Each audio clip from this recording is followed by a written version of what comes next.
안녕하세요. 이동률 목사와 함께하는 매일 성경 큐티 시간입니다.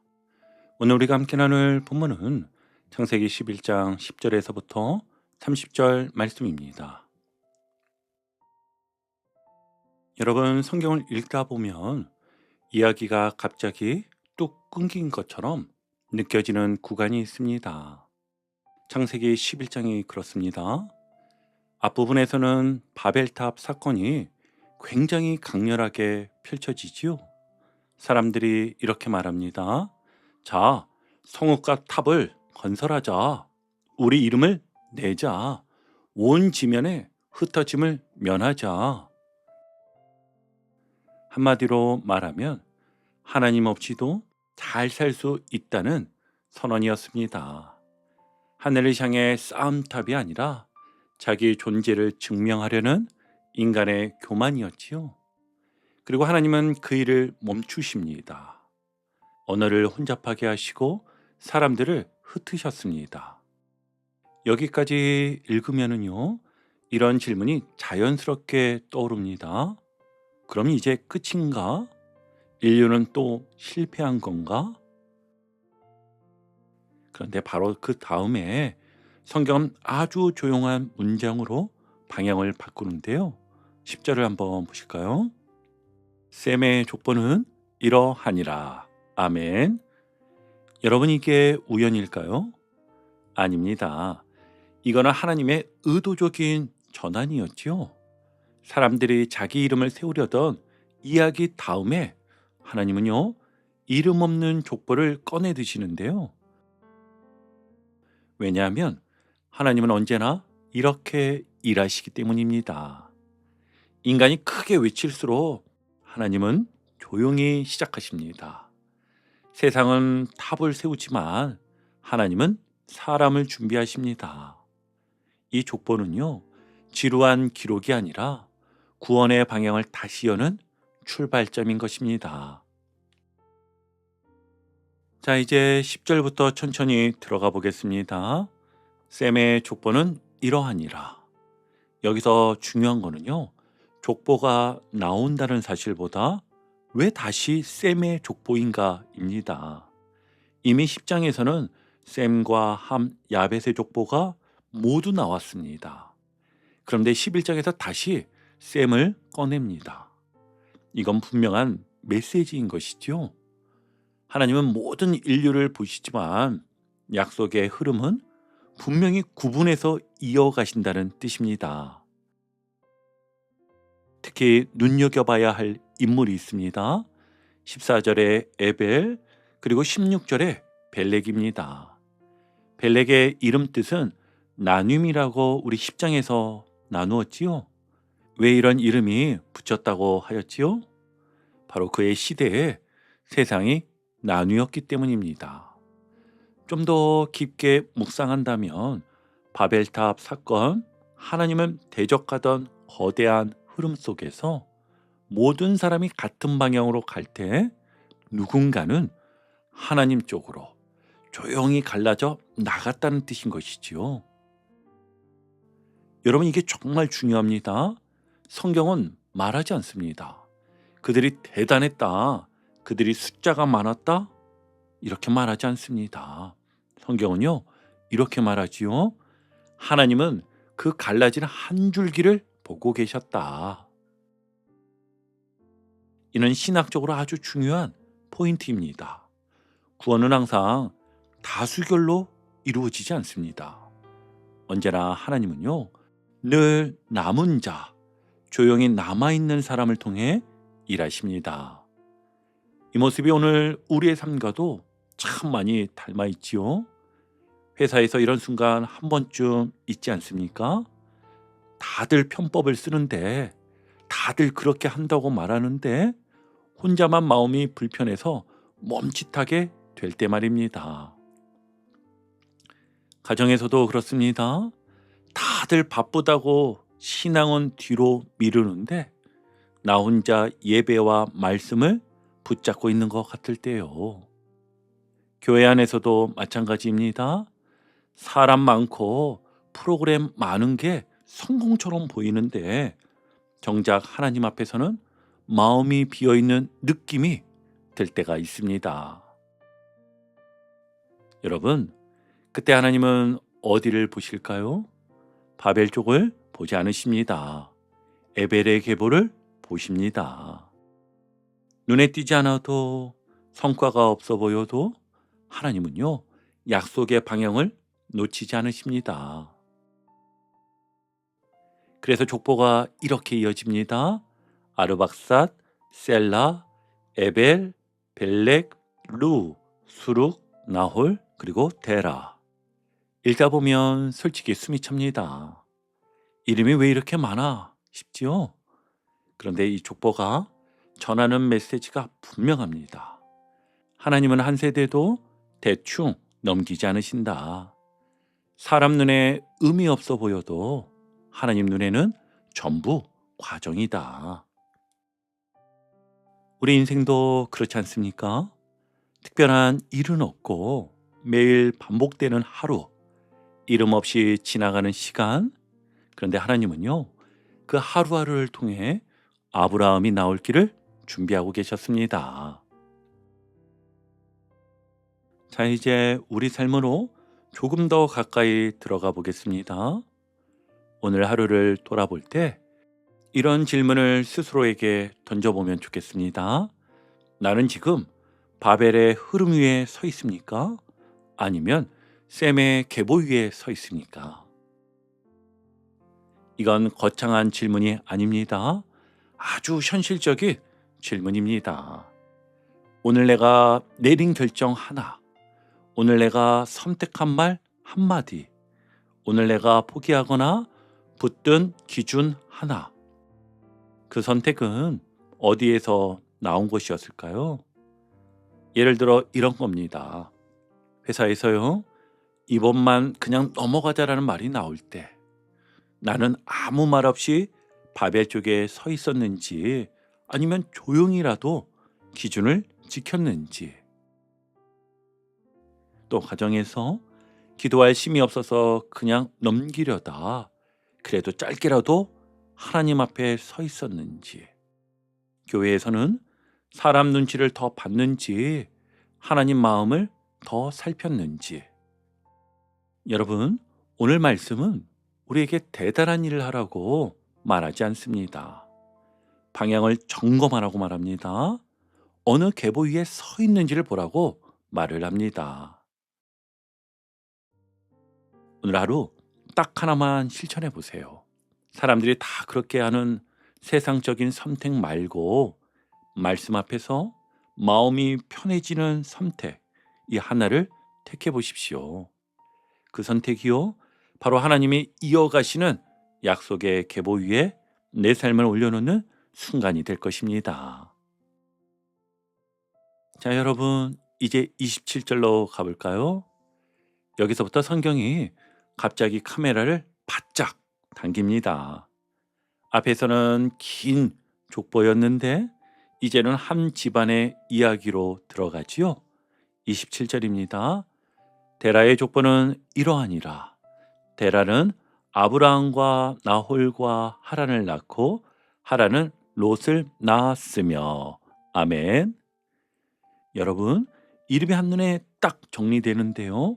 아버지는 데라, 아들은 아브라함, 나홀, 하란, 그리고 하란의 아들은 롯입니다. 그런데 28절이 갑자기 흐름이 멈춥니다. 하란은 그 아비 데라보다 먼저 고향 갈대아인의 우르에서 죽었더라. 아멘. 여러분, 이건 단순한 가족사가 아닙니다. 이 한 문장 안에 집안 전체의 분위기가 들어있어요. 먼저 죽었다, 고향에서 죽었다, 가족이 한순간에 상실을 겪었다. 우리 삶으로 옮기면 바로 이런 거죠. 가정 안에 예기치 않은 사건이 생기면서 가정의 분위기 자체가 달라질 때 말이지요.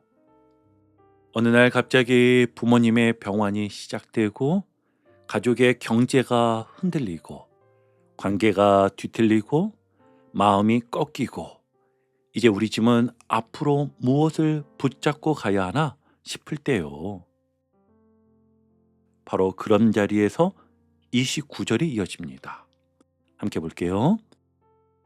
아브라함과 나홀이 장가들었으니 아브라함의 아내의 이름은 사레며 나홀의 아내의 이름은 밀가니 하란의 딸이요 하란은 밀가의 아버지이며 또 이스가의 아버지더라. 아멘.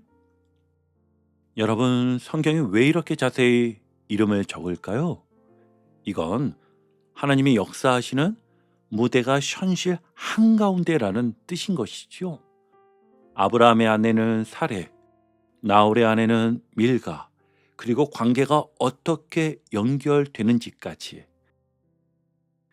즉, 하나님이 구원을 시작하시는 자리는요, 추상적인 신비의 공간이 아니라 이렇게 가족 관계와 상처와 결핍이 고스란히 있는 현실 속이라는 겁니다.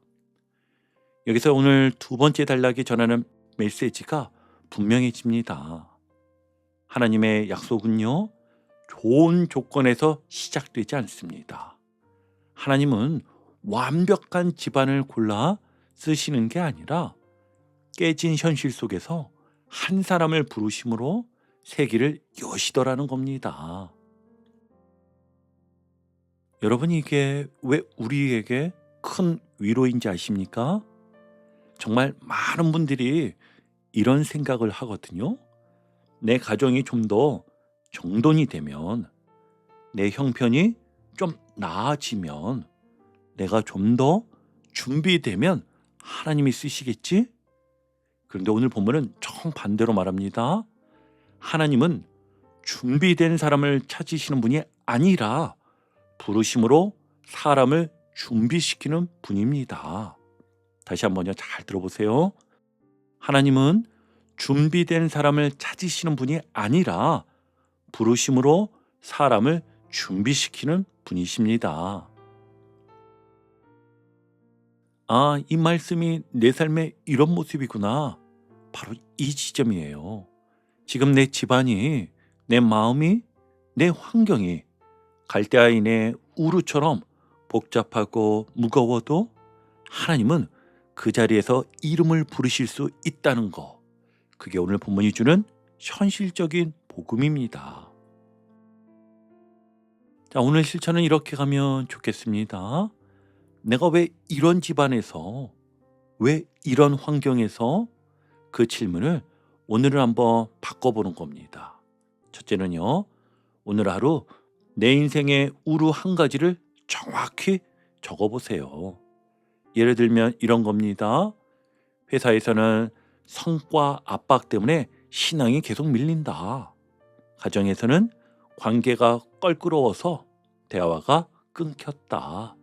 교회에서는 마음이 식어서 예배가 의무가 되었다. 여러분, 오늘 하루 내 인생의 우루 한 가지를 정확히 적어보는 겁니다.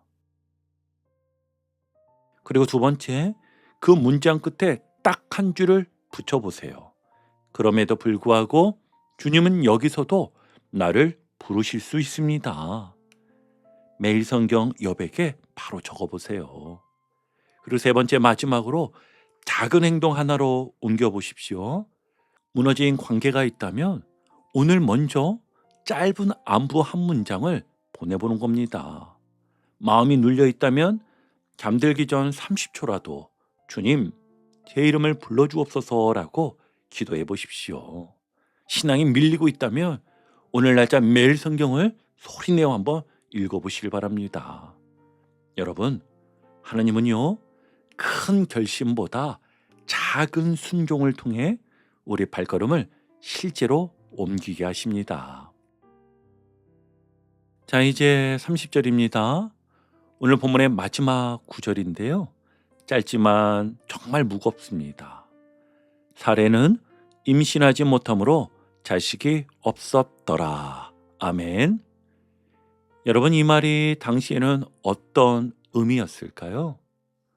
오늘날은 우리가 아이가 없다고 해서 그 사람의 존재 가치가 달라지는 세상이 아니잖아요. 하지만 그 시대는 달랐습니다. 자식이 없다는 것은 미래가 끊긴다는 뜻이었습니다. 이름이 이어지지 않습니다. 가문이 끊깁니다. 약속이 이어질 통로가 막혔다는 뜻입니다. 그러니까 30절은 이렇게 들리는 거죠. 하나님이 뭔가 하시려면 지금은 길이 없다. 여러분, 그런데 성경은 왜 이 문장으로 오늘 본문을 끝내는 걸까요? 이유는 분명합니다. 하나님의 약속은요, 인간의 가능성이 0이 되는 자리에서 더 선명하게 시작되기 때문이지요. 우린 늘 이렇게 생각하잖아요. 가능성이 있어야 움직이고 여유가 있어야 순종하고 힘이 있어야 결단할 수 있다고요. 그런데 하나님은 자주 우리의 가능성이 바닥나는 자리에서 이제 내 차례다라고 말씀하십니다. 여러분, 이게 우리 삶과 얼마나 닮아 있는지 느껴지십니까? 회사에서 더 이상 방법이 없을 때, 가정에서 대화가 완전히 막혔을 때, 교회에서 열심히 다 말라버렸을 때, 내 마음이 이젠 나도 모르겠다가 될 때, 바로 그때 이 말씀이 떠오르는 겁니다. 사례는 임신하지 못함으로 자식이 없었더라. 아멘. 아, 이 말씀이 내 삶의 이런 모습이구나. 주님, 제가 지금 딱 자식이 없는 자리에 서 있습니다. 가능성이 없는 자리, 더는 만들어낼 것이 없는 자리, 바로 여기입니다. 그런데 여러분, 성경은 그 자리에서 끝내지 않습니다. 오늘은 30절에서 멈추지만 하나님은 그 막힌 자리에서 약속을 열은 부르심을 시작하십니다. 오늘 세 번째 실천은 아주 구체적으로 해볼까요? 먼저는 내 삶에서 막혀있는 한 가지를 정확히 말로 붙이기입니다. 막연하게 힘들다가 아니라요. 주님, 저는 지금 경제가 막혀 있습니다. 주님, 저는 지금 관계가 막혀 있습니다. 주님, 저는 지금 믿음이 막혀 있습니다. 그리고 두 번째, 이렇게 고백해 보십시오. 주님, 제가 해결할 수 없어서 두렵습니다. 하지만 주님이 시작하시면 길이 열릴 수 있음을 믿습니다. 그리고 세 번째, 마지막으로 행동 하나를 붙입니다. 관계가 막혔다면 오늘 먼저 인사해 보십시오. 마음이 막혔다면 예배 전에 기도 한 줄 써서 올리십시오. 삶이 막혔다면 불안에 휩쓸릴 때마다 오늘 날짜 매일 성경을 소리내어서 읽어보십시오. 여러분, 꼭 기억하세요. 하나님은 우리를 가능한 자리로 옮긴 다음 부르시는 분이 아니라 불가능한 자리에서 우리를 부르셔서 그 자리 자체를 약속의 시작점으로 바꾸시는 분입니다. 다시 한번 잘 한번 들어보세요.